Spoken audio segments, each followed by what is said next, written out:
She did not make our season. Our season became #1 in the whole entire She world. did not make her season. The To same this moon. day, I go. The same moon. I'm like, Flame, why would you bring me back? Not doing this. I'm like, she said, do you think I give a fuck? Because I don't. 2 seconds later, in the car, weeping.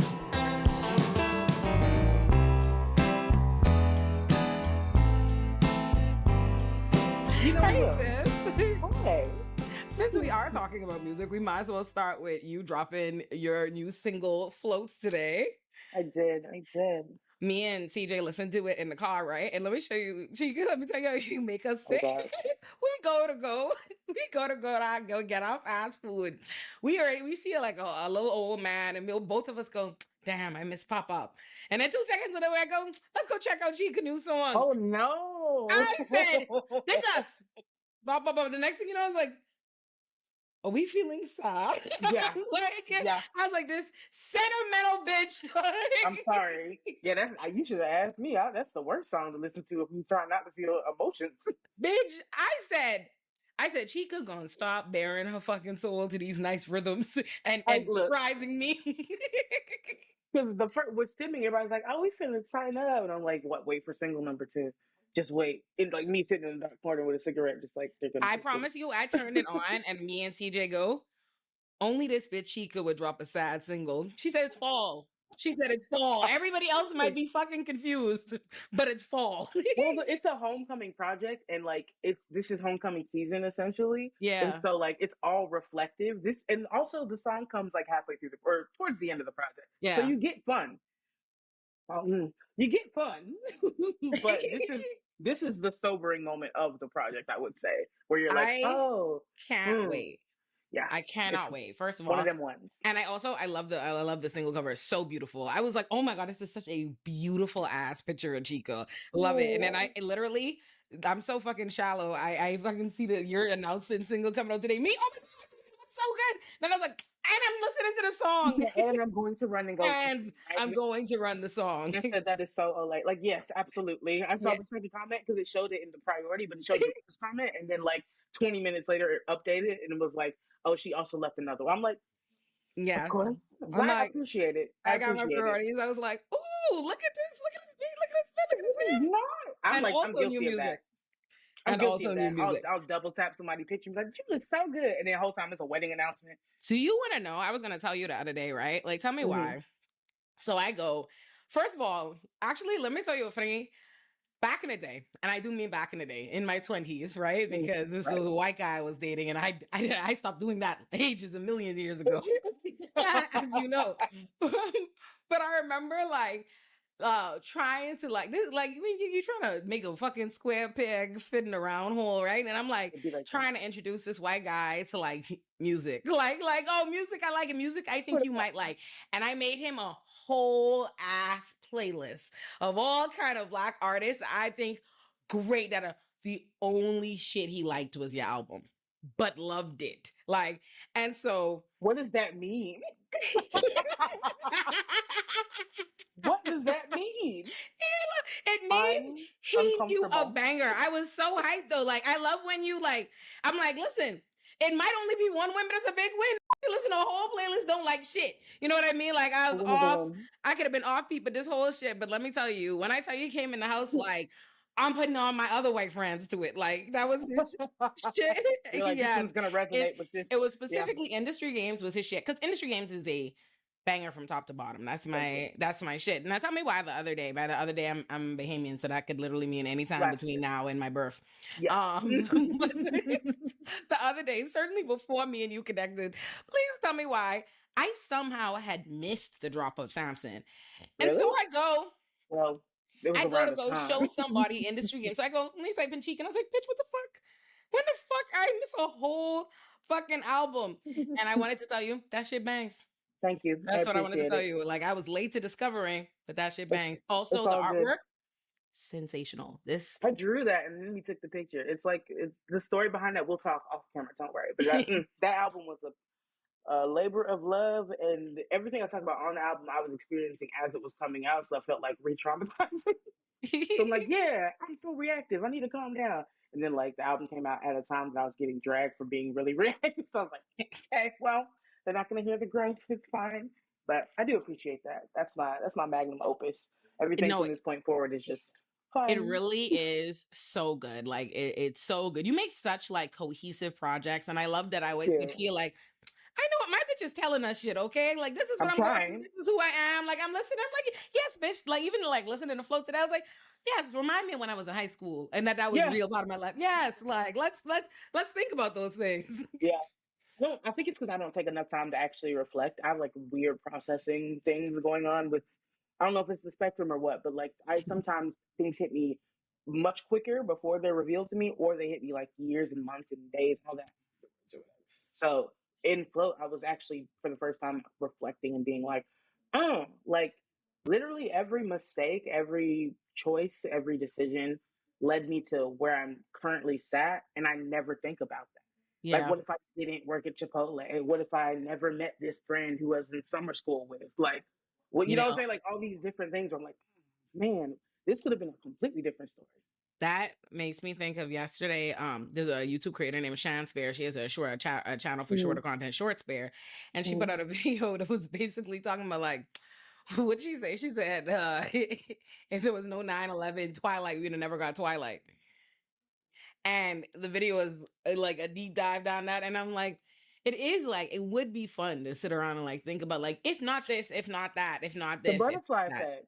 Yeah, Yeah, it's yeah, no, that's literally. absolutely facts. Yeah, the only way you can time travel without changing the entire course of your life is to reflect on it via writing or like poetry, music, whatever. Like that's how I get it out because sometimes it's overwhelming too. You be Yeah. like, dang, what if I hadn't done that? Like, it works in the opposite way, but that causes depression when you're like, I could have just did this and it would have been better. You don't know that because all the bad things that you thought were bad ended up leading to a beautiful life. So maybe just 1000%.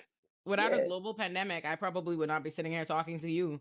Mm, Like, because if it weren't for the pandemic, I would have never been. I don't think I would have ever been on like Twitter. I yeah, would have never been on Twitter. I would have never been running on, and I would have never all the steps that led to yeah, eventually this media career. Da, da, da. I don't think that any of that would ever happen. And it's yeah. interesting 'cause I be thinking about that. Sometimes the last boyfriend I ever had, like before the pandemic, Hmm. I always think about what I think about with that relationship is I remember when I started like gaining a following for like my advocacy and shit, and I remember him being like, Mm. Black Lives Matter and the things that you're saying and da da da is divisive. And I was like, who the fuck are you to ever say no shit like that to me in my life? Right. Like, and I remember Right. like, and cut him off immediately. But I always think about that because I was like, in a world where I chose over sense, right? Like, Mm. if like, think about it. Like, I'm like, he said that one. And when I say started gaining a following, I mean, like when I say a following, I mean like 1,000 Twitter followers. Like, because I remember there was a time, like when you're a normie on Twitter, That's you're a just talking following. into the void. Like Twitter is a Yeah. different place when you're a Yeah. norm. You have 3 followers. You are no tweet has any likes or engagement, and that's how like my Twitter was. Like I Hmm. was Papa Slime on Twitter for most of the time, just to talk about, just a live Yeah. tweet, love and hip hop. That's all I did with it. And then I changed my Twitter to my name when the pandemic happened. I was a public defender in New York City at Legal Aid, and they Horman was doing a bunch of shit, a bunch of rollback and stuff to like put more clients in Rikers and fuck with bail reform. And so I wanted to call attention to that, and I was like, Hmm. well, no one's gonna listen to Papa Slime. I should probably be a Lime Mueller and True. Esquire, like, True.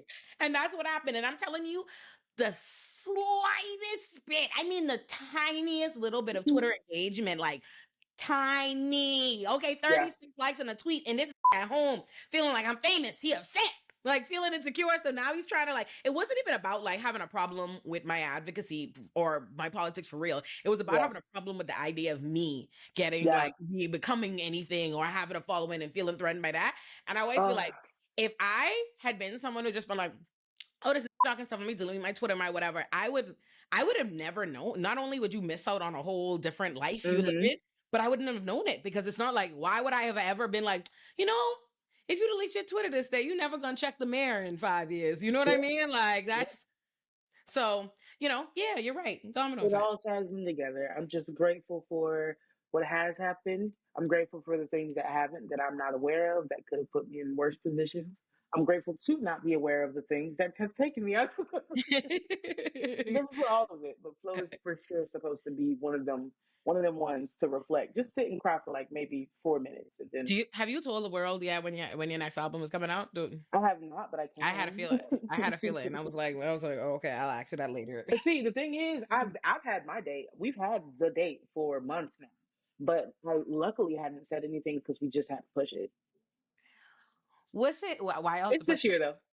Okay, it's this Huh? year. I'm excited. Okay. Yeah, it's next month. What's it like having a label? Like, is it like did you ever watch not Empire, the spinoffs like Star? It wasn't a spinoff. It wasn't a spinoff, it's not those characters, but it was simultaneous. Like I loved Star. That was my shit. They canceled that and me and my best friend Nia we riot to this day. Okay. Yeah. But you notice that was what I brought up as my example of like the down to earth version of being on a label. Right. Totally. What is it like being on a label? Like, what is it like for your job to be this? Like, do you go into the studio like a 9 to 5? Like, do you have like what is it like? It really depends because so I started off with a major that was Warner, and I'm with like it's not anything, but like a smaller label now that's 1 PM. And I'll say with the major, the thing that I miss the most, which I can't say necessarily I don't get now because we started making the project prior to me signing to my new label. But the thing that I did take advantage of, never took for granted, but I do miss a lot is that, yeah, you can go into the studio, of course, within budget, but you can go into the studio like a 9 to 5. Like it is one of them things. I'll be in there from 4 to 4, 4 p.m. to 4 a.m. Go home, chill, sleep, wake up at like what, noon? 1 and be like, oh, stretch, work out, shower, and then like, oh, grab the bag that I literally left by the door the night before, put it on, laptops in there, iPads in there, because I write my lyrics like that, and I'm out the house. So I would spend as much time at home almost, if not more, at the studio. I'd spend an equal amount of time home in the studio. When you're in the studio, when you're in the studio, how productive are you being that whole time? Because like when I'm creative and I go to my library, 6 to 12 hours is spent thinking bullshit and watching other things and like that's important. Yes, that's like important. what you call it? Issa Rae called it in her new audiobook I listened to, like strategic procrastination. Like you as an artist, you need that time to think up shit. You can ask anyone who I work with, any of my engineers, producers, even friends who've just been a fly on the wall in the studio. Everyone will say the same thing. I rein myself in because I have ADHD, and so I know that it can go off the rails. We will literally throw this whole day away. That's thousands of dollars gone. But I'm really intentional about it. Like I like to start my sessions with conversations. Like we'll do this. Yeah. We'll do a full like back and forth catch up on the week. Just start talking about our thoughts, our feelings, like our beliefs, our morals, all that, and like we'll bullshit for like the first hour or two, and I'm like, all right, let's hop in. We'll start like playing a beat or pick up where we left off the session before. But like every conversation, all the energy in the room goes into whatever we create anyway. So I like to just jar up the energy, like even if that's just us rolling up and smoking. Like we'll smoke 4 times before we ever do anything, or we can wait to smoke and then take breaks, step outside, like order food. We'll have full like spreads and meals in the studio just so everyone feels like comfortable enough to like speak their piece, say their piece, because that usually sparks either a way that I feel that causes me to write, or it can further the energy that I have to make whatever we're working on. So like we would talk about like immigration and like everything else happening with ICE. We like as we're making this project and we talk about the election and like being just so drained. And you kind of hear that on the intro of my project where I'm like, it's not even out yet, but like I talk about the fact that like we have a pussy nigga in the office. Like we hate him. We hate him. I just said the project's a homecoming project. It's like missing when you're young, missing high school days, all that, it ties into the stress of being an adult now. You know what I'm saying? So like those conversations may not seem connected, but the energy I put into those songs like Float and my intro and like these other songs that are all about reflecting, you can only reflect if you know where you're at currently. Do you miss high school days? Yes and no. I knew you were going to say, I said, watch you now. I knew you were starting with yes and no. Because I had the opportunity to come home for my reunion like 2 months ago. My high school reunion, 10 years. I'm getting so old and decrepit. I graduated high school in 2011. What's the math on that? 2015. So you're 14? Yeah, 14 years out of, I'm an old bitch. No, you're not. You're young. I'm 10 years out of undergrad. I graduated undergrad 2015. That's crazy. Yeah, and I graduated law school. I know, right? Like, it's weird. Meanwhile, I was like, "Ooh, what's college? Let's go." But I had the opportunity to come back from my reunion and see like all of my friends and whatever.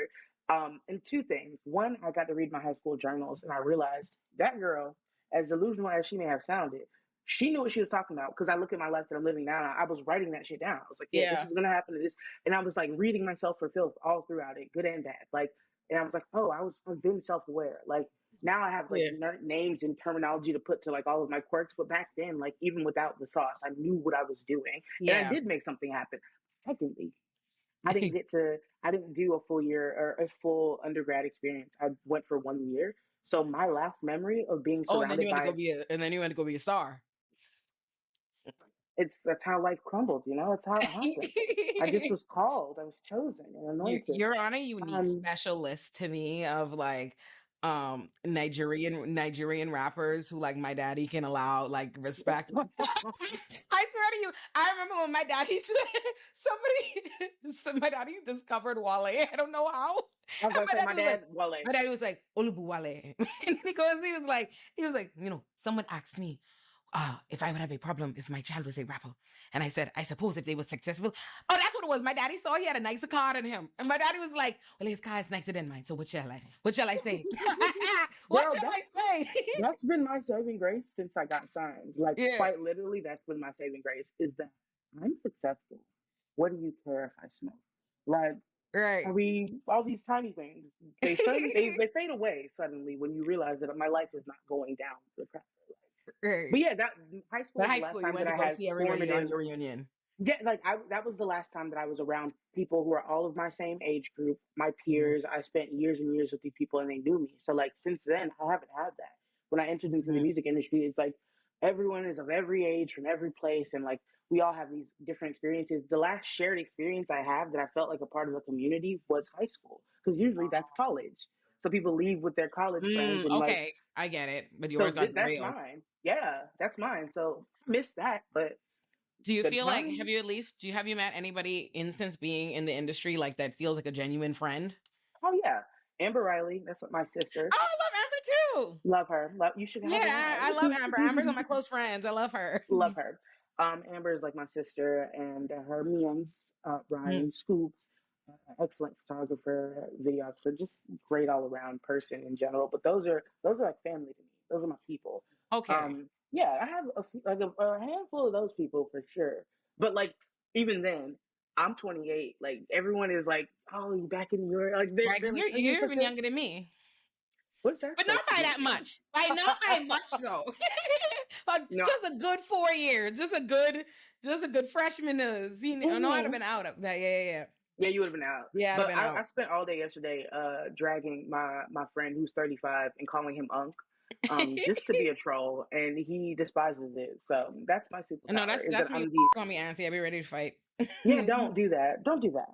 That's I'd be rude. like, because I promise you, you turn 30 and just get disrespectful. And it's immediate. I'm telling you, It the starts clock at strikes 27 now. 12 and it's just disrespect. Yeah. Like all of a sudden, people saying shit to you they wasn't saying to you. It was like, I could have had a Bob before. I have it now as an Auntie Bob. I Yeah. got a pixie got like niggas talking, whoa. I'm like, Yeah. why y'all talking shit? What's It's up? funny because I saw a reel the other day that was like, it was like, what age do you consider like auntie age or getting old? And there was these two girls on the street talking about, I think like 27, 28. He was like 27, 28. They're like, yeah, that's when you start to get wrinkles. And mind you, these girls both of them look 30. But I digress. There's something deeply like every some people they losing the plot, and it's so crazy because Auntie was never An referring to insult. these eight. Like I'm like Auntie was always like it's absurd. I'd be like Yeah. y'all are upsetting me and my homegirls. Quite literally, me and my homegirls. Like Yeah. that's actually who's upset. Like, All of us collectively, we're all right? upset. Like We're what all the upset fuck? here. Yeah.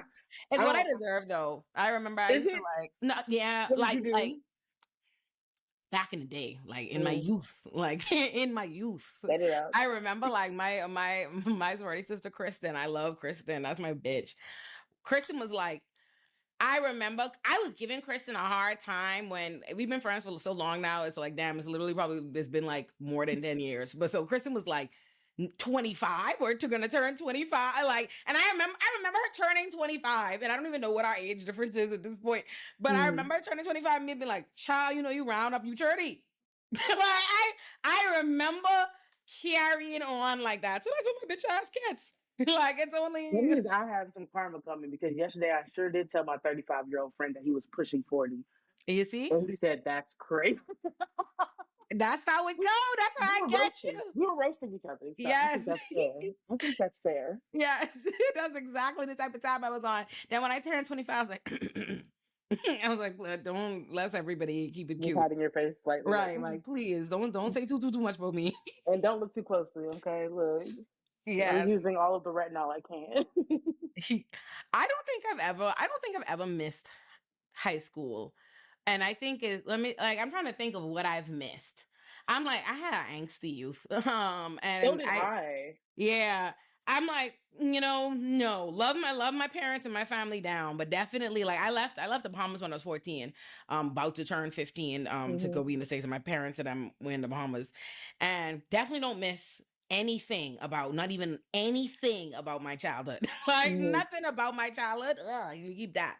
Like, and in fact, we're sorting out the trauma still to this day. Like, I was about to say, I don't even remember actual childhood. I have like certain memories, but most of it, you have to remind me of it. I was bullied relentlessly in and out of the house. Okay, like in and out of the house, just like the worst of times, child. And because I love my mommy and I don't talk bad about on the internet, we just move past my childhood.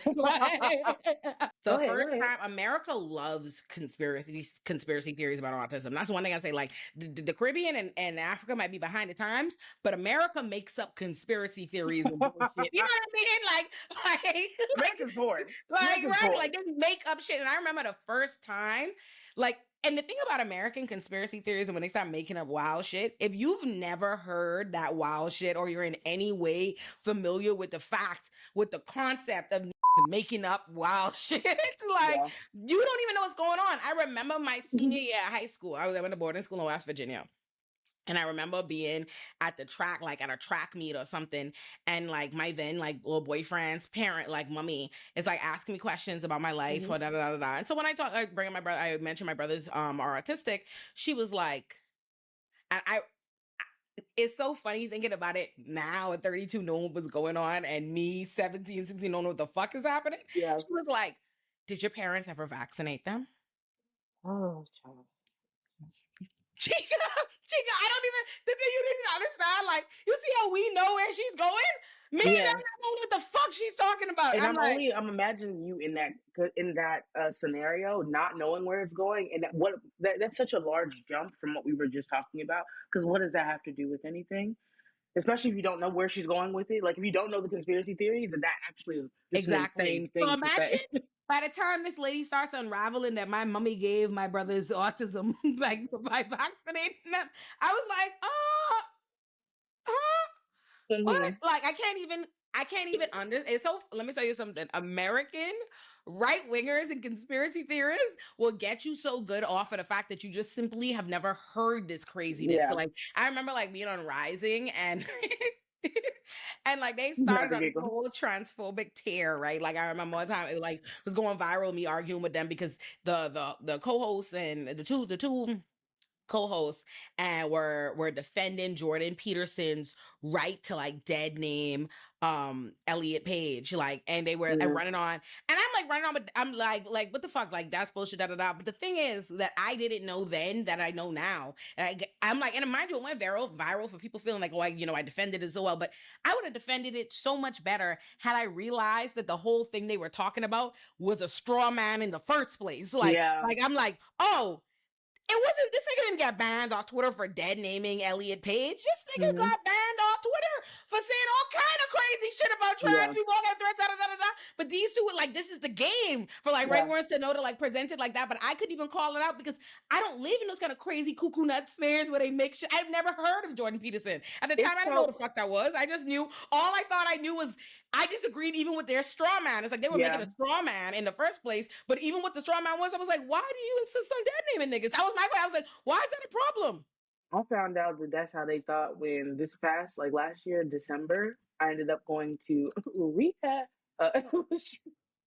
It was treatment. You For said it mental was health treatment. reasons. No, it was for mental health reasons, and because if I did not get mental health, what was happening was I was just going to drink myself to death. And so I ended up going to treatment in like the end of, yeah, towards the end of December last year, and I was surrounded by all these people who were like divulging our feelings and talking about trauma, and like they place you into certain groups based on like severity or like needs or whatever. And like one of the people that I was in a group with, I got really close to. I won't say his name or whatever, but we were mad cool. And then on the last day before I got like I left, I don't even know how it came up, but they're like, I just basically everyone in the group decided to disclose to me that they voted for Trump, like everybody. And I just spent like 30 days type shit, like Sitting people in who a I've place for been. mental health treatment while simultaneously voting for Donald Trump is like hilarious irony. Okay. And one of the most intelligent people in there who I really like formed a great bond with. It was lovely. And ooh, it's the cognitive dissonance that I have to experience in order to separate him from his vote. It's actually insane because I do think he's a wonderful human. But I'm like, it baffled me that he had voted for Trump. Because I'm like, you're so intelligent. How did you do that? Like, how did that happen? And he was just like, well, my faith and all this. And one of the things he brought up was like, exactly, first of all, but we ain't got to get there. One of the things he brought up was, I just, when it comes to reproductive rights, mind you, this is a white man. His spouse is a woman of color. She's not black, but a woman of color. And not always for us, but it sounds like she didn't fuck with his vote either. But he was like, yeah, did you, like, I just don't think that women should be getting abortions at 9 months. And I said, did you know that that's never happened unless the You see how woman he's was going not to die? intelligent? You see how he can't be. You see how you shot him all up, Bailey? He factually isn't intelligent. And I said, "Where did you see that?" No, it was the wildest moment because I keep up with stuff. I like to know what I'm talking about. And so, like all of these claims, all these arguments, I'm like, "Where did you hear that?" They're like, "No, I just that's why that where did you hear that? Well, how would you like to know that that never happened?" He's like, "What are you talking about?" I'm like, "No, that's not a thing that happens unless like a mom is about to die or the fetus is like already passed away and they need the mother not to be like septic. That doesn't happen. It's not a legal thing that happens in the U.S. So you voting against like pro-choice, you're not saving a child in any way. You Right. might be killing a woman, like Right. period. He was just like, well, I didn't know that. Like, I just started running down like facts and like listing cases and stuff, and I was like, well, because for I guess like the last week I was there, they had changed their like phone policy or whatever, so they had like phone hours or whatever. I was like, when we get our phones, we can sit down together and we can we'll show you. We'll go through all this stuff. Grown man, mind you. You better than Like me. 38, 39, grown. You better than me. I cannot speak to stupid people one-on-one. I absolutely cannot. That's why my work in the world is like, I have no problem writing and making a whole body of work, explaining you my whole point of view that I can put out that masses can consume. And I'm sure stupid people within that can watch that and learn. And other people who are willing, who have the patience to talk to them, can talk to them and teach them and convey them in a way that is respectful and nice to move us along. If I talk to you one-on-one, he'd have said that to me. They'd have said, the room would have said to me, they voted for Trump. And I'd have said, so let me get this right. We're sitting up in here getting mental health treatment. And you voted for the people who don't believe in such things. Oh, I would have left had I known any sooner than I did. It was literally that's why I made that face because literally on the day that I'm already leaving, I'm leaving in like 30 we minutes. can tell you now. We stepped outside for a smoke break. They're like, "Yeah, who voted for?" I was like, I just don't understand why anyone would vote for Trump. Than everyone who I've been surrounded with, mind you. When I say like this is treatment, it's intense. We're talking about like deep trauma amongst like small groups that we like. After it takes 21 days to make a habit, you over here trusting these people with you crying in front of them. You talking about stuff you have not talked about, like patterns that you are trying to break and like relating to people. It was the most fucked up experience because like I felt like I got so much out of it. And then on the day I left, I'm like, oh, I was surrounded by idiots. And like what we're about to go through it's predicated off of like all of the shit that they just decided for me. After sitting in here and like giving, and I'm not a dumb person either. I'm giving these niggas with, and I realized me and like one other person are the only people who did not vote for Trump. And I was like, it was funny because the other dude who didn't was also a white man who was a woman of color as a white, and he walked by me. I was like, how could you do that? And he just whispered, okay. Like, how could you do that? At least exactly. Exactly. It was just crazy. It was just listen. Being an immigrant in Trump's America has made it so that I just cannot, in good faith, speak to anybody that like. And this is a wide range of anybody who I consider their rhetoric and or votes to be Yeah. responsible for this mess, and anyone who just isn't even taking it seriously, who refuses, the people who my They make me rage is for mad. anybody who falls under the following this circle. Anybody who downplayed what a Trump's administration would mean Look and like, is yeah. still continuing to downplay what is happening. That covers a wide range of folk. It's fuck all them. For me, Yeah. if I could tell you what Yeah. I really feel as an immigrant and what I'm experiencing, ooh. Girl, mom's an immigrant. All of my cousins are immigrants. I was born here, but that don't mean nothing. When they scooping people up off the streets based on color and last name, that don't mean nothing for me. Exactly. So even as a citizen and as somebody who was born or whatever, literally like none of that matters. And when we say that, people are like, oh, you just round people up for no reason. And I'm like, no. This will affect me and my people and the people that I love and people who don't deserve any of that bullshit. It's going to affect us before it affects you. 1,000. And so for you to sit here and be like, oh, it's not that deep, or like, y'all just don't conflate Germany during the World War II to what I'm like, it's the same playbook. We're watching it unfold month by month. And it was also presented to us prior to it being enacted. Like we had warnings.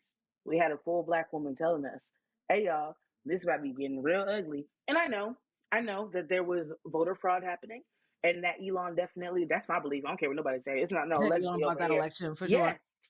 Yeah. He beat 613 that bitch. I believe that. Yes. I don't even think it was just like bought and paid for. Like the way that they've broken it down in terms of like literal technology that they he use. beat 613 that bitch. You remember when Carrie, what was the county? It was a specific county that was that important to them in Scandal because that's where they rigged it. Scandal.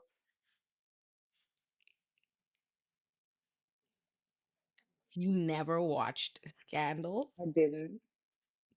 Chika, what were you doing when Scandal was on? I was in high school, chilling. Have you watched Shrek the Musical? Is you acting like those things are the same? In terms of cultural significance. No, ma'am, they're not. Now, Shrek 1 and 2, those in terms of cultural significance, yes, and I have surely seen them. What you're not gonna do? Me, literally just saw an argument. Right. Red herring. Like I'm gonna forget. Meanwhile, I'm about to tell you, Scandal's on Netflix right now. You go get your shit together at once. If you go watch Olivia and yes. Okay. I know a little bit about it. I just didn't feel like watching it. Also, because the mean girl in our class was like, I'm trying to watch it. And we were all like, okay. Olivia Pope is a terrible. Let me just say this. People be asking me to write a sketch. Oh, she's a fucking terrible person. Cut yourself off, but you... I love listen. People be asking me to write Scandal videos. I remember I mentioned Scandal one time and I mentioned in passing that Olivia is a terrible person who's iconic. And some Black woman was like, what? Why would you say that? I'm like, let me tell y'all something. Y'all shut the fuck up before I ruin your nostalgia. They be like, oh, I want you to make a big Scandal video. Do you want me to point out for you that Black woman was rigging elections for a Republican? She was fucking behind his wife's back to win? Let's be serious. Now, granted, do I love Tony Goldwyn? I sure fucking do. Okay. Did I love me some fucking Fitz? Absolutely. Was he on my wall in college? Sure was. That's Would crazy. I have loved Fitz too? Absolutely. But did I did I give the Republicans a presidency? No. Because the dick's so good. No. Olivia was terrible. Olivia was a terrible person. She literally worked for the right. Yeah. Like, okay, so that's uncomfortable, but it was iconic wrong. and great, and you need to see it. Because if you watch it, you would know this is B613. Elon Musk. You know what happened yesterday? I was watching with that same friend. We were watching Coming to America. And we had a similar, we came to a similar conclusion about Eddie Murphy. We were like, this nigga needs to pay for his crimes because everything about the movie, although iconic, and we loved it and we laughed the entire time. We were amazing. Stoned, okay, also having a great time. But we're like every stereotype he played into. The dark skinned sister is a thought. Her hair is never done. His love interest, the light skinned gal is who's the most desirable. Mind you, she has the same facial features as the wife that he left back home, except for she's light skinned. They literally look just the same. And I get it, it's about subservience and all that. But like every stereotype you could possibly put in on like Africans, dark skinned people, light skinned people even. When the big lady walked up, the dark skinned large lady to announce the queen that was coming for him, he clutched his pearls because she was big and dark. Yes. And I'm like, having Arsenio Hall play like a woman to be a trans woman to be spinning. Yeah, when you everything. in your real life, you know what? We don't have to go there. We have to go there. 1000%. I was like, he's done this historically in his career of making movies because I thought about Norbit. And I was like, Coming to America is phenomenal. It is. Coming to America 2 is an Obama fucking nation. I know. We talked about that. They wrong as fuck. That. Now, I was talking earlier, and when we were saying before we started recording, and I was like, why is niggas be getting mad at their artists every time they don't like their music? Well, we should have been mad about Coming to America too. That is a visceral level. Like, Coming to America is a classic. Like, it's like that. Coming to America was my daddy's favorite movie. Like, my daddy's favorite movie, like, under, like, Casino in them, you know what I mean? Because that's our shit. Right? Yeah, we love Casino. And then like Pop Up there, Coming to America was Pop Up's favorite movie. Like, Coming to America is really amazing in a way that lets it like. Coming to America is good enough that I can watch it and say there are a million things problematic about this film. I shall discuss none of them because it transcended that. It's that good. But Coming to America 2 is an expensive, star-studded Tubi movie. Yeah. A piece of shit. It's an expensive mistake. Yes. They had no business. Like, that don't even exist to me. You don't have it's the way people could Bring It On as a franchise, but no one thinks of Bring It On as a franchise. They think of the one Bring It On movie and then the Bring It On as a spin-off, but they don't think of that franchise. Yeah. Coming to America is just Coming to America. There is no No, we're not gonna ever think about there being another one. What we talked about. When it came up last night, we both looked at each other one time and said, yeah, that and didn't bring it up for the rest of the movie. So as to not sully the experience of the original. We're not gonna do it. We don't have to talk about it. Some things just don't have to be like touched, you know? Yeah. Like, it gives off like the vibe of like dusting off this like beautiful crystalline piece and like having it under lights for people to come look at it, and nobody touches it for years. Like, you dust it or whatever, cool. But then someone just comes up, no gloves, and just picks it up and like, look at this. Look what we could do with it. Puts it down, and it's just smudged, disgusting. And it's like, why did you pick it up? You could have left that over there under that spotlight to just be what it is. Despite all of its problematic tropes, we were never going to say nothing about it. But now you want to dust it off and then do all this other shit. Stop. Did you watch Flavor of Love back in the day? I did. Okay, good. Oh, thank God. All right. I was outside for that. Yes. Yesterday, for some reason, I randomly YouTube recommended me. Must be because I was watching like For the Nostalgia on YouTube. Shout out to her. For the Nostalgia, I was watching maybe like I think her Charm School or her Flavor of Love videos she has. For the Nostalgia, and there's another. She's a small YouTuber. I feel like I should shout her out. Her name is like. Oh, is it the ones that go through episode by episode of like? Yeah, like For the Nostalgia has them, and then there's a girl I follow. Yes, come on, I just watch on YouTube. Let me find her name because she's a small YouTuber, but I be watching her shit. There's a black girl. Her name is As Told by Destiny. As Told by Destiny. I think that's who I watch. Hold on, let me make sure I'm talking about the right person because I went down a rabbit hole and I was watching shows that I haven't even watched yet, like some College Hill seasons that I hadn't seen. Yes, For the Nostalgia and As Told by Destiny do those. Yeah. And so I got recommended some YouTuber guy, I think his name was like Oliver Twix. Like instead of Oliver Twist, Oliver Twix. And he had interviews with Bootz from season 2 of and I think of season 2 of Flavor of Love. Larissa? And I went to watch them, Larissa. I've never watched something, and I say this as somebody who watched Dame Dash's interview and Irv Gotti's interviews, and I've never seen or heard a person be as delusional as the type of time my girl was on. Okay, so I saw quotes from that interview. I never watched it, but like, wasn't it one of them things where she was basically being like, so I don't know what she said verbatim, but she was talking about Monique at one point, and like basically being like, I checked her or something like that. I don't know what it was, but she's thoroughbred, the fucking delusional. Like, she. Let me tell you her thesis. She's an icon. Not just even like she is an icon. She put herself in the same sentences with New York repeatedly. She said she's the first villain of reality TV. She put her in Omarosa are great. Like great. She was like, "Oh, I'm the most memed and quoted whatever from Flavor of Love, whatever. Like me in New York." This bitch was just making shit up. It was I just, haven't seen a meme of her ever.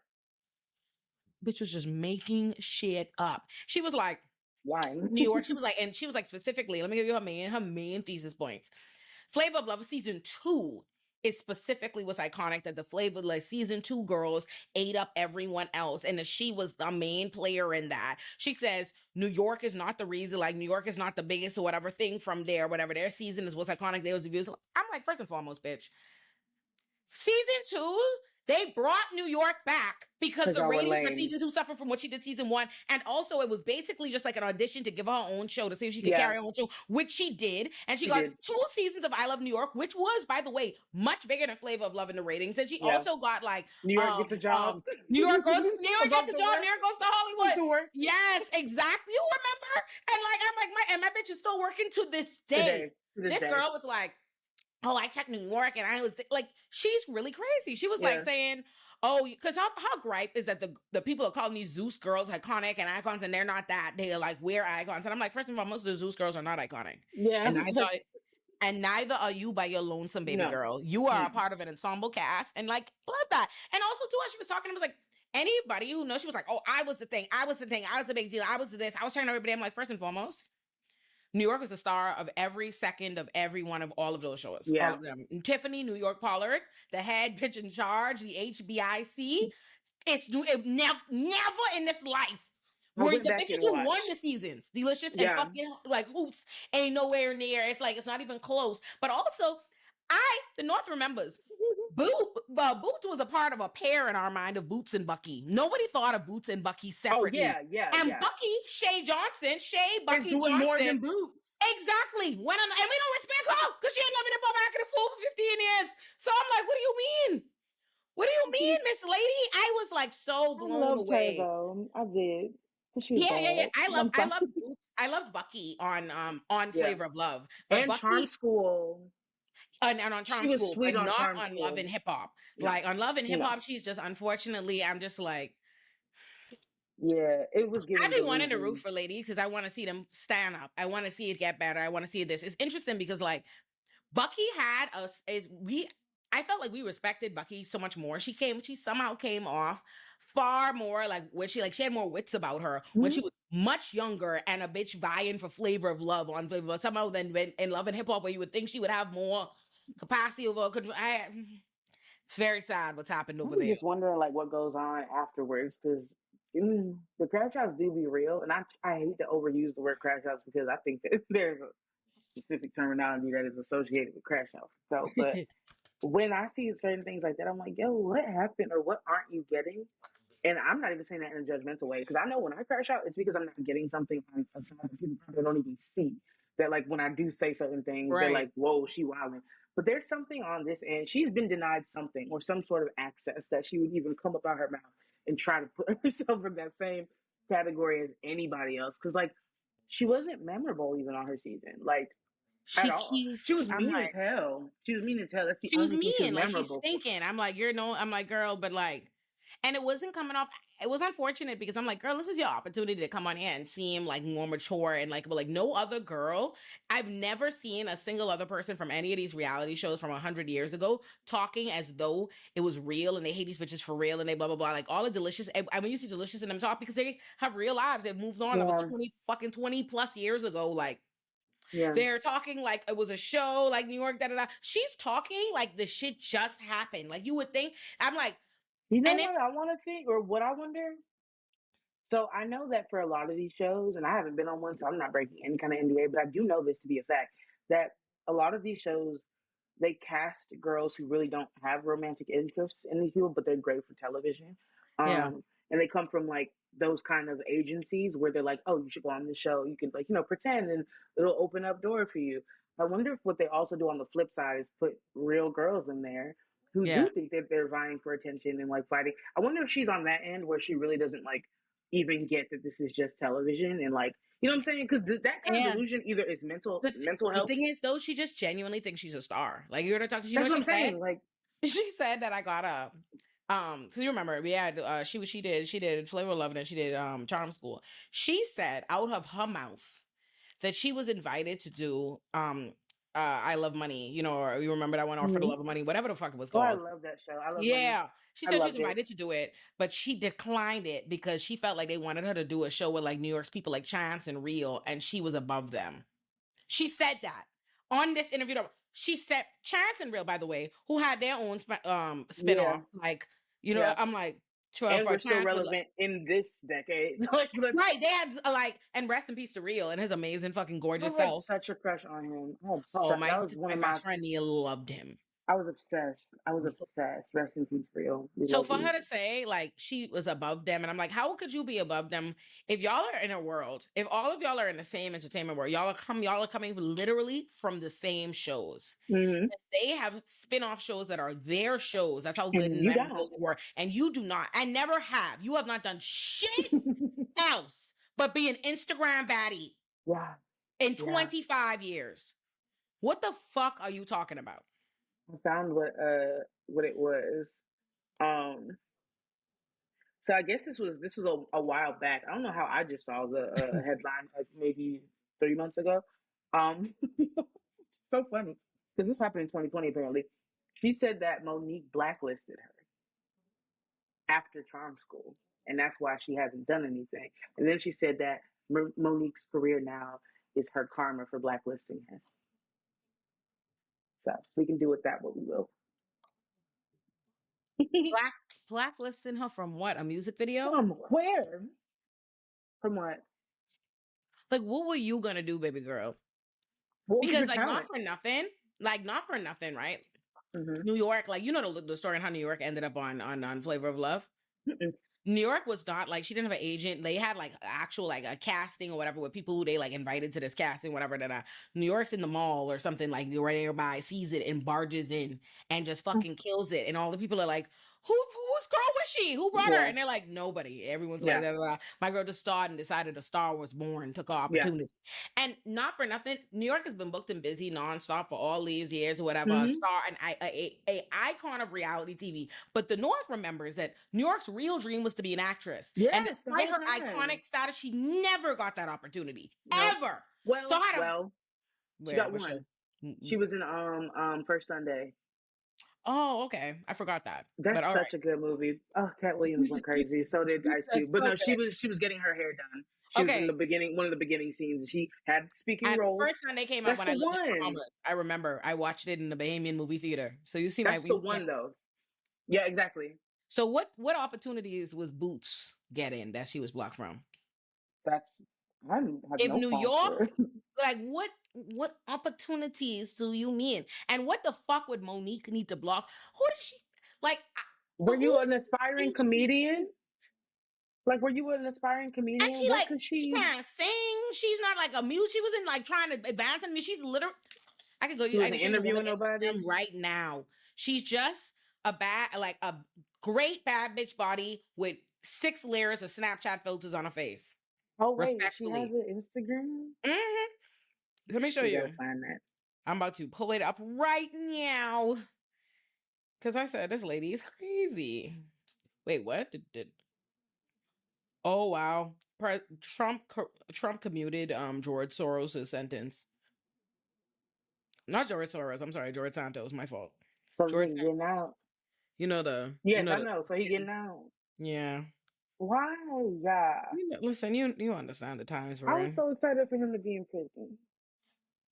Not that I wish ill on him, but I just want to see how he would come out looking. You know? Not how he come out looking. No, for real. So she just like, she's a bad bitch, baddie. But she filters. She put 6 levels of filters on her face because she don't. There's a lot of shapes going on in that picture. I don't know where to begin. I'm telling you, I hate when she got 6 layers of Snapchat filters. That's wild. They do. I'm telling you, it'd be like on every photo. It'd be crazy, like when gals make it clear to you that they don't like their own face, that they feel like their face is a hindrance to how they're received. And to me, the only reason she feels that way is because she had a she's a and she's a pretty girl. She's just not a nice girl. You know what I mean? Because she wasn't nice on the show, but I would consider that performance. New York is not nice to these bitches on the show either, but she's nice and wonderful in interviews and everything else. Like, she was unpleasant as she was on the show. Unpleasant, I'm telling you. Even when I look back on like New York, like, because I'm watching as a viewer, it clearly is a different experience. But New York was annoying. She was never cruel. She was annoying, and she knew what buttons to push.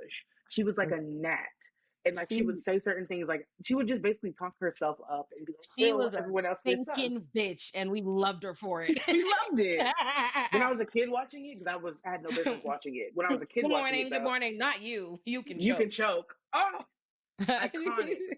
And also, we don't appreciate and also her talking about season 2 girls more remember season 1. That's a fucking lie. Hardy, Goldie. I'm like, when she was like, oh, the most mean, I'm like, shoots, I think Hardy and Goldie with New York are like who's being mean the most. Beyonce, but I'm like, Beyonce, you look like Luther Vandross. She did. Yeah, I like when Goldie said Goldie had me weak, but Hardy said she looked like Beyonce. Goldie in her confessional goes, Beyonce, this bitch need a straight jacket. Yeah. And I watched Goldie interview actually on YouTube. This is what I'm doing in my free time. You hear this Chika, like, instead of doing work, I'm watching old like Flavor of Love stars. That's called keeping your head above water. Look at the times we're living in. I'm telling you. And Goldie was nice and wonderful and pleasant and talking like a person who knows this happened 20 fucking years ago. Yeah. I've got to show. Let me pull up this Larissa so y'all know that I'm not being a hater. Like, let me show y'all how old girl was talking, because it was craziness. We gotta listen to it because that's actually insane. It was so crazy that he brought her back for a second time to address everybody talking about how delusional she was. And I saw the second interview first, and when I was like, oh, there was a first interview that really blew people, I was like, pause, find the first one. I couldn't believe what I was hearing. I said, oh girl, where are you from? I'm gonna look her up on Instagram. I'm about to find this and pull you over down. I mean, we just gonna listen to her talk crazy because she was crazy. Mom, who has always been a police officer all my life, who was like very strict on me, would allow me to stay up that extra hour past my bedtime to watch the show with me. My mama was watching this show, his modern day reality TV. So I definitely understand your feelings in saying, what are some of the things you feel like you should be getting at this point?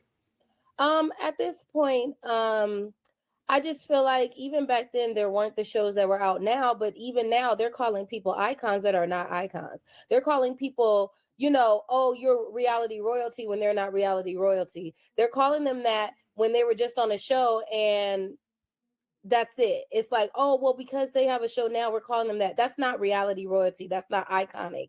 That's why these shows are redundant and there's no, oomph to it like our show was, because they're just getting anybody and everybody to be an icon just because in their eyes they're relevant. But at the end of the day, Flavor of Love 2 season 2 will always be iconic. Not even the show. Will always be. Season. I agree. I definitely agree. I mean, no tea, no shade. Right. He got, like, let me tell you, she gonna get increasingly more delusional, and he'll start slipping his little shade because I'm like, she just getting started. I'll say, like, I think she's conflating the show, like the actual franchise. The show being iconic, like, and her, and she's going to expound. Like, you don't gotta worry that it seems like she's going to make clear to you that that's precisely what she thinks. She is the fucking star. Watch this crazy girl. Watch out. Man, I only like to talk to the icons about iconic things. And I tell people all the time, like the little kids that make all their negative comments, it makes me laugh because they still watch my content. They still posting that what just went viral a couple of days ago, me and my mom and Monique. So I'm just sitting here like memes of me. Do you know what it means? Like, is she back to the camera? Isn't her back to the camera? Every time my girl sees like someone just use a meme or something from thing, or someone she thinks I'm a fucking star, bitch. I'm like, wow, this is crazy. In New York, we're the most memed out of all of the girls. Or in New York, all these years, whether we were on TV or not. Me and New York have been the number one memes throughout, history since the show. What are some of your memes you see used the most? Thank you. Memes? Thank you. Name them. Right, and it's gonna be one. And also, on social media. if she's talking about the one that they just flashed on screen with it's like Monique or whatever, her back's to the camera. I'm like, you And ain't I think the started. draw of that meme would be Monique and her facial expression. It has nothing to do with who else is in that image. She's Delusional. top tier delusional. Watching get worse. Okay. This is the only. I see the one with the pink monkey blanket Mm-hmm. from Charm School. And they'll put their own little titles, but it's always different title. But I see the most that pink blanket. Let's see, Flavor of Love mostly. They use a couple of them. They use me going off on something. They use me going off on going up on something. What does that mean? So, something is a gal that was on Flavor Oh, of the Love and shit on the girl. floor. Exactly. You see how you didn't even fuck because that is not a common thing in our fucking zeitgeist. She's Yeah. pulling shit out of her ass. Yeah. They use a couple of them. Yeah. Bootz used to be going bananas on those I've people. never seen. And I think the fact that y'all had like a I've never seen that meme. I've never seen that. Never, ever. And she gonna get worse. zero tolerance. Can only pull up one based on all that shit she was saying. There was only the one. Physical contact rule.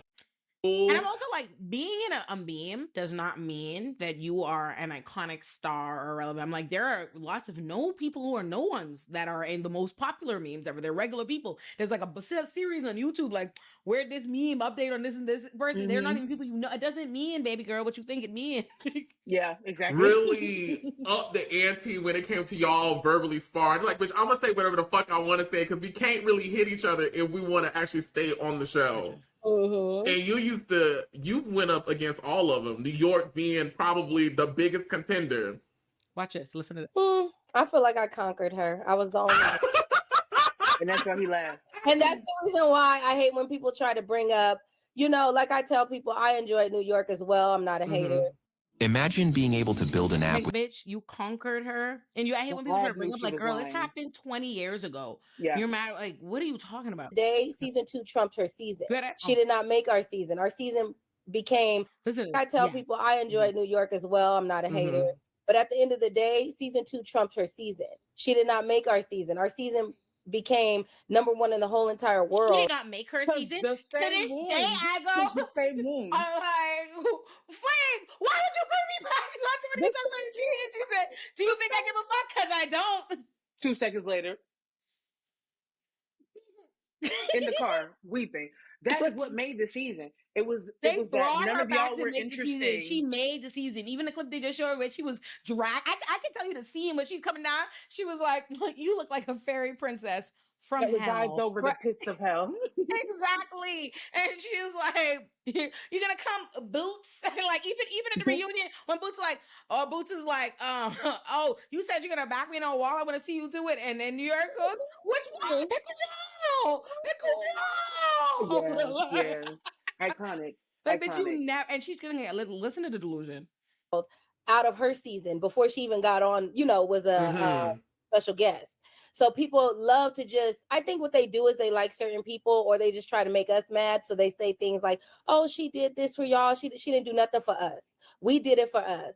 We was totally different from season 1. Those girls were totally different. We shoved them girls aside and we stamped it, period. They were the originals. What do you mean? There is no shoving aside. You had a standard to meet. And just because you were different does not mean you were better. Right. And I'm like, the most popular gals from Flavor of Love were on season 1, i.e. the main one. I'm like, again, New York, Goldie, Hardy, X, like, who's to them? Like, who do you think? It's also funny because, like, Delicious, Crazy? That's exactly, like, well, Crazy was so funny. So funny. Such a funny watch. Her singing even like I'm like, even shit, Pumpkin is season 1. That's what I'm saying. So that show was like one of the first of its kind anyway. So you, as a season 2, shouldn't even, like, just out of respect, you shouldn't even come out of your neck like that because, like, they set the precedent for what you were coming in to follow up and do. If you wouldn't have had a season so if it wasn't. Flav didn't have I'm like, wait, because I can't even remember. Is there a Flavor of Love season 3? Yeah, right. Yeah. I don't even care about where they have like the twins. Yeah. I was exactly. You don't even remember because after that, once New York leaves the show, we don't care about it. We go and start watching I Love New York, and I Love New York to this day is still like the most watched like fucking premiere. I'm like, do you get how iconic New York is? I Love New York was so good. Yes, it was such a good show. I'm like, I think people have to understand. Let me tell you how you know New York is iconic. New York City, in and of itself, New York is one of the most popular city, like as a term, as a name, to name that bitch after a city, like a popular city like New York, and for her to still be Googleable work for her. Like you type in New York in the GIFs, and they don't show you the city; they show you Tiffany Pollard. Like so, it's like the fact that we know that bitch's name. Yeah, I know her name is Tiffany New York head bitch in charge Pollard. Yeah. Like even with my Kanye, I have a line on there that says, "You've been wilding harder than New York and Sister Patterson." Like I'm referencing her and her mother. Yes, in a rap we know verse. her mommy. Her mommy was iconic, and her mommy is more iconic than any other the gals in the show. Remember that dude from Flavor, or excuse me, from I Love New York, who like what was his name? But they found out he was a brokey anyway. Who like her mom had a crush on? Pootie. Oh no, Pootie was the one who he crashed out, right? He was like, yeah, this is what I got. I'm broke. Like not him. The other one who was lying about all of his investments. Oh, that Sister Patterson in love. It was T-Weed. That T-Weed. T-Weed. I'll never forget because she was so shocked. And then when he was dancing, New York was like, he looked like something between his legs. Like they said taco meat. They said, what is that on his thighs? That's exactly what I was about to reference. And I said, is that nice? Or is that kind? I kept it to myself, but that's why I didn't call him by that, because that's literally the scene that popped in my head. I remember. I'm saying I'm gonna let you hear some more of her delusion before I for you, because you just gotta hear it. Like because we are different, that's why people like this. But nowadays, people like people to copy, like you said. They just as long as they copy and stuff, they feel like, oh, they have a show, so it's relevant. Let's say that they're icons. No, they're not. They're not. Bitter. This is like, jealous. I don't like that. I don't like that. You, who do you feel has gotten icon status in the reality TV game, and they should not have it? I feel like everybody on Zeus. I feel like everybody on Zeus. I feel like everybody on Zeus. Meaning like, and saying everybody on Zeus. So I wanted to say the baddies, but like Jocelyn Hernandez, like her, love, like her, don't like her, don't matter. The bitch is reality TV. She 1000% is, and Natalie Nunn is arguably herself. Like Natalie bitches on there, no, but Natalie and Jocelyn for sure. Unfortunately, Natalie, yes. Yeah, and Jocelyn, I'm like, Jocelyn, hey May, I see you got on your little maid outfit like you always do. Yeah, girl, yeah. I'm not going back to TV. I'm not going back to the TV. Yeah, nah, she's an icon. But like, it's really unfortunate watching her like say all this, because first of all, it's just sad because that kind of tells you where she's at. Right, and she ain't done nothing since. So this is a claim to fame. She's so like up in arms about this. But also, it's sad because the one claim to fame that she might get offered after this is to come on Baddies, and it will only be to get her ass whooped. Yeah, I heard a rumor. I heard a rumor, but I don't think that's happening either, because these videos are from a year ago. People in the comments talking about, I think what got her too big for her britches was she thought she was going to be on Love and Hip Hop Miami. That didn't happen. Where's the hip hop part of it? Where's the love? Who are you dating that is in the hip hop scene? I just want to know. Nobody. Are you a rapper now? That's how they get away with that shit. They be like, oh, she's trying to make music. The whole time, Shorty was never trying to make music. They just need a reality TV like person here. They like, we need you here. We need the mass. But let's not talk some more shit. Even from, I'm so glad I have you like make you see that, because this was me last night. Yeah, I'm actually perplexed. You know, they wanted me to do I Love Money so bad. I said no, because I felt like they wanted me to do a show with New York's people. I'm on a higher level than that. So when we talk about that, I'm speaking of, and I told them it's no shade to. I told you. She really said this shit. Who did all of these shows, including Rock of Love, and you're on a higher level than that? That's where you started, babes. Like, how do you figure that? What do you mean, New York's people? They were Flav's people. They were Brett Michaels' people. They were they're produced by the same people, and I know this because I'm a fan. I was like, yo, I want to do this thing called Battle of the Stands. I think it'll be great. We need to get Chris Abrego in here and make a reality TV mess. Like, she's crazy. Yes. Like, actually crazy. I thought she was just like nuts. I'm like, what, girl? Are you like stuck in a time machine? Some fucking She has a straight face and she seems relatively calm. Dead and that's that's what's making me scared. She's dead ass, and it tells me, I'm like, this is the epitome, and I mean this not even disrespectfully to this poor young woman. It's delusional.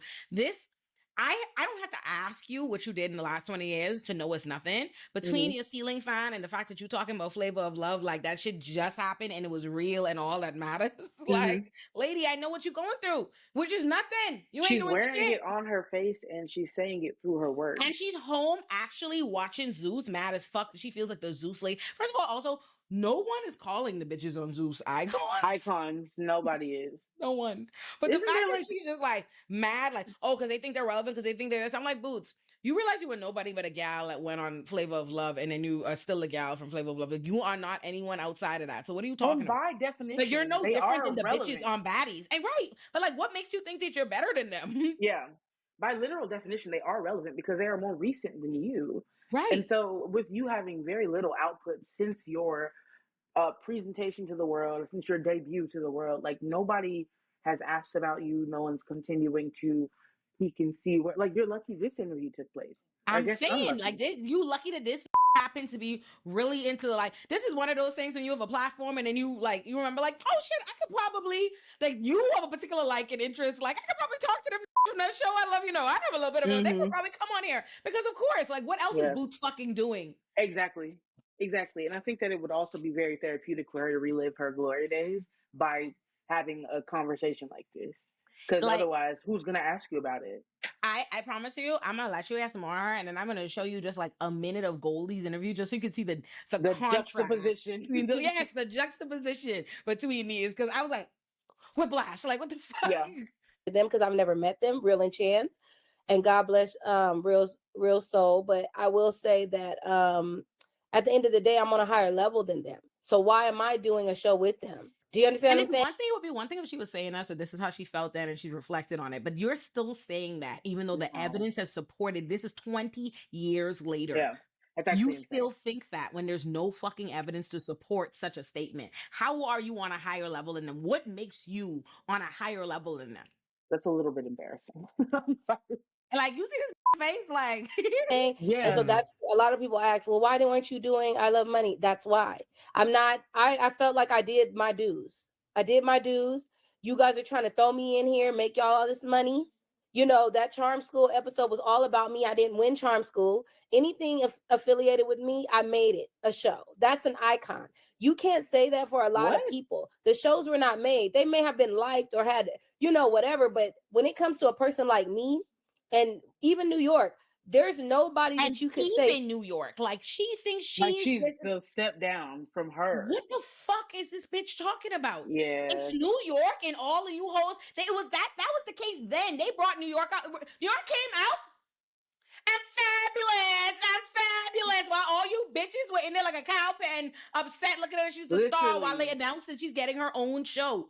Y'all were like, what are you saying, man? And y'all were in a kennel while they were literally singing her praises for the second time. Because round 2 happened as well. I mean, round 1 and New York is well. iconic in every show she's been in. New York has, I'm quoting shit that New York said in Big Brother. She had one random show, like one time when she was on some other, every time New York has been on TV. She was like, I'm not going to break my leg. I'm going to get the part. I'm like, ma'am. I like when there's this one, I don't remember what show she was on, but she was like crying, like fake, like crying. And Claudia was like, there's no tears coming out. And she was like, because it's an inner cry, bitch. I'm crying from the heart. When she was on Big Brother, and she thought that she's like, I want my name dropped. I want my eggs scrambled. Yeah. I want a child. I am not fucking around with you. She has so many just quotables, and every single time it doesn't feel forced either, which is why she's maintained that level of icon status, because like even if she's just acting, she knows how to get people going. Truly, she's so good. Like when she thought that David from the house, I was just about to say died, she thought it was the one that was there. When she was talking, I forgot what his name is, but he's from Love and Hip Hop as well, about Islam, and she just could not get Muslimism. What is it? Like she just couldn't get the words right. Tiffany Pollard, like for all intents and purposes, is an icon stamped. Like we're not gonna disrespect her. When the bitch took her shoe back, and she said if those shoes were meant to be worn by a beautiful lady, that she should have never worn those shoes because she doesn't meet the qualifications to put them on. She said, those were old maiden shoes. She said someone told her that she was beautiful, fly, and And sexy, and she sexy, is and she's nothing of the sort. She's been lied to several times. Oh my gosh, she went off. What Meanwhile, a I'll tell you quote. something. Let's come up with something Bootz said. Okay, hold on. I can do it. I can do it.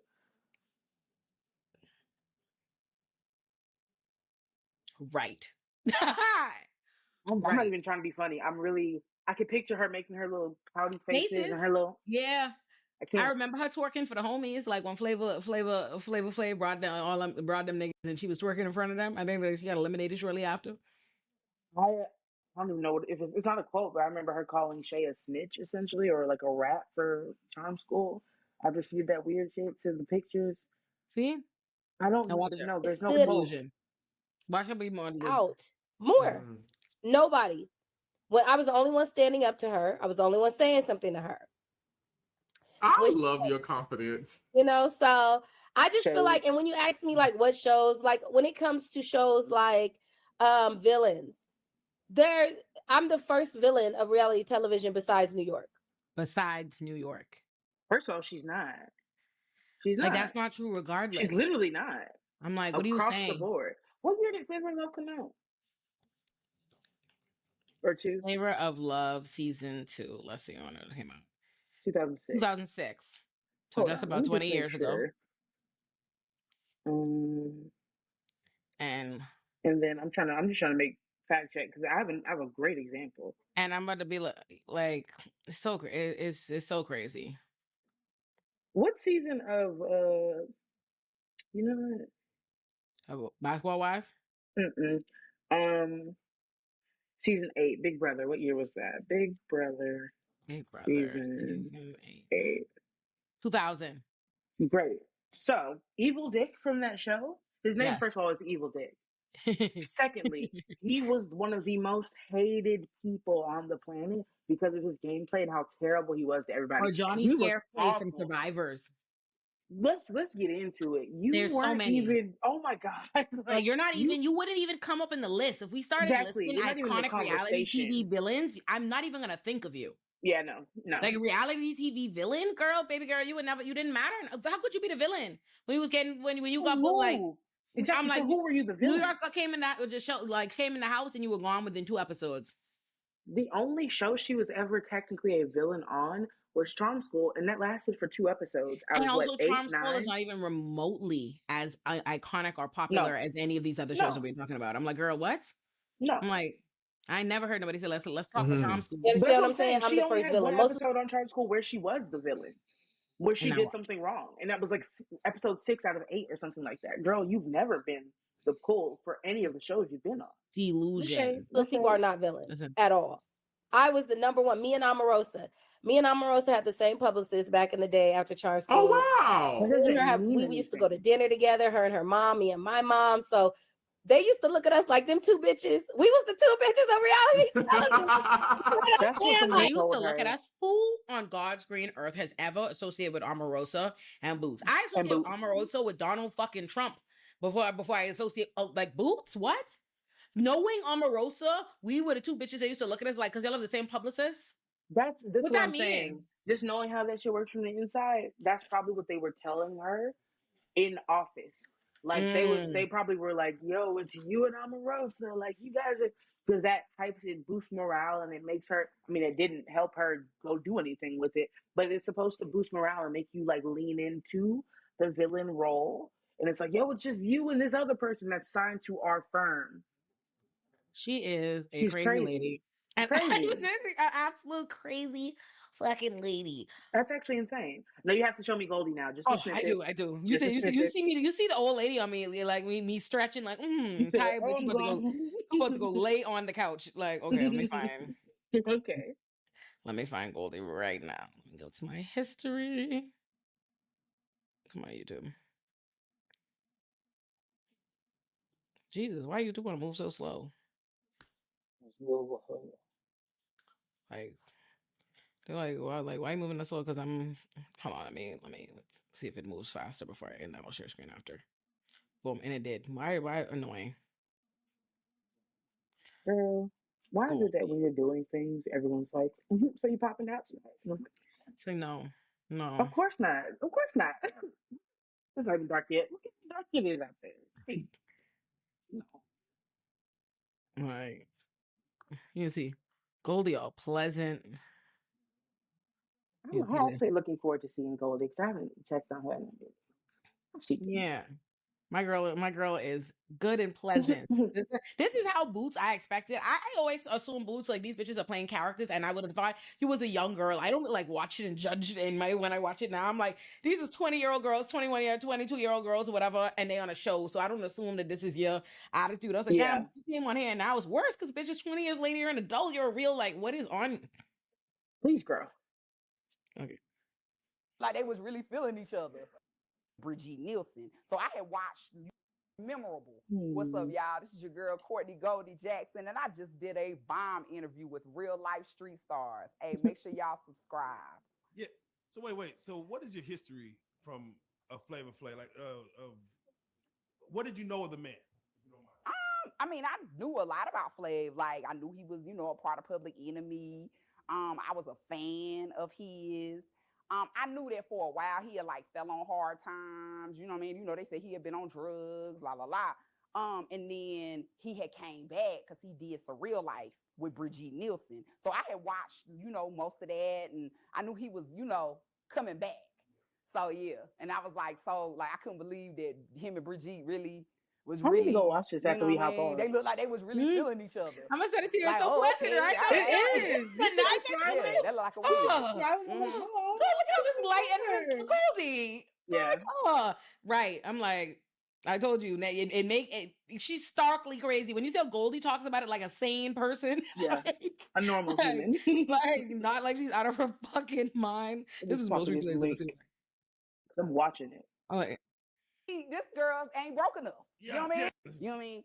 So then they call us back. And then they asked the producers had asked my girl, they was like, well, could you see yourself falling in love with Flavor Flav? And she was like, like that. Damn. And you know what I'm saying? so I'm like, this girl ain't broken. It's true. You know what I mean? Yeah, she ain't broken. Yeah, you ain't at the bottom yet. Okay. Right. Started from the bottom, now we here like you got standards. Yeah, how dare you? Right? Wait, hey. Look, when they they looked at me, they asked me the same question. You know what I'm saying? Like, could you see yourself falling in love with Flavor Flav? And I was like, shit, hell yeah. He looked like everybody else I done dated. For real. Were you singing at the time? So funny. Yes. Oh, Yes, no, I was open. singing at the time. I don't think I could have did the show like that if I had a dude. I don't think a dude would have stood for that. Real would have been like, baby, you better go get that goddamn money. you see, like she going with a normal like, Yeah. you remember when I changed the world on Flavor of Love season 1? Like she up there like talking. I'm like, girl, Larissa, what are you on? Yeah. This is your time to be likable. It really is. Just like regain the audience that was never there, but at least would be here now. Right. I'm like, God damn. I was like, you bitches really don't understand. I'm like, and you know what it is too? It's like they go into like, it's like you think it's reality TV where you could be a villain and be like, that's not how building an audience on the internet is like we gotta like you, bitch. Like, could they come back? You want us to check for you? Like, that's why the first interview he did with us like 150,000 views, and the second one I said 50,000. Yeah. At that point, I'm not coming back to this unlikable. Because we know bitch. why we're not. Now I know. Yeah, I know what it is. Like, oh girl, what? I was curious at first, but I got my answer. Exactly. It's the messy niggas that are in there for the second round. The ones who are protecting our peace were like, that's it.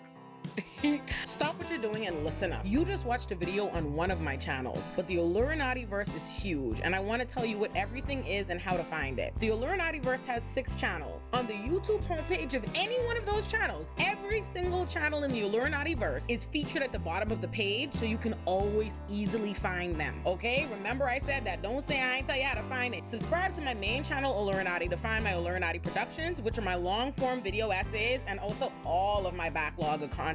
Subscribe to my second love child, Illuminati Pop, for my weekly video essays analyzing my favorite TV and movie shows and characters. Illuminati Pop also has its own Patreon where you get all of those videos uncensored. Subscribe to my channel, Olay and Friends, for my podcast, Olay and Friends. New episodes of Olay and Friends come out every Sunday at 1 p.m. Eastern. Subscribe to Olay and Chill for new episodes of my podcast, Olay and Chill, every Tuesday at 1 p.m. Eastern. And also, both Olay and Friends and Olay and Chill are both available on streaming platforms like Spotify. Subscribe to Illuminati Bites if you want my my takes, but you don't have an hour to spend. Subscribe to Illuminati Politics for my political analysis and my State of the Union type addresses on my show O Squared. And last but not least, subscribe to my Substack Illuminati for my written work.